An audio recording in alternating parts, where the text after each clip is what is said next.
ये कहानी एक ऐसी बिल्ली की है जो सिर्फ चालाक ही नहीं बल्कि होशियार और समझदार भी थी। मीलो नामी ये बिल्ली एक पुरानी हवेली में रहती थी और हमेशा अपनी चुस्ती और जहानत पर नाज करती थी। लेकिन इसके दिल में एक ख्वाब था, सुनहरी चूहे को पकड़ना। ये कोई आम चूहा नहीं था, बल्कि एक जादुई चूहा था जिसके बारे में कहा जाता था कि जो भी उसे पकड़ ले, इसकी किस्मत बदल जाएगी। गांव की कई बिल्लियों ने उसे पकड़ने की कोशिश की, मगर सब नाकाम रहीं।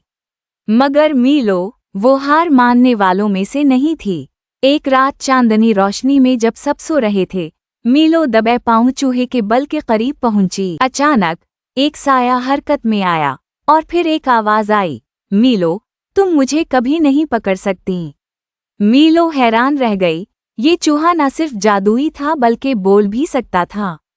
चूहे ने उसे चैलेंज दिया, अगर तुम मुझे 3 बार पकड़ लो तो मैं खुद को तुम्हारे हवाले कर दूंगा। पहली कोशिश में मीलो ने झपटा मारा, मगर चूहा अचानक गायब हो गया।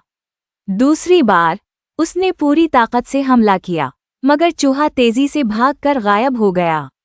अब मीलो को समझ आ गई कि यहाँ सिर्फ ताकत नहीं बल्कि अकल का भी इस्तेमाल करना होगा। तीसरी बार उसने अपनी सांस रोक ली, जैसे वो वहाँ है ही नहीं।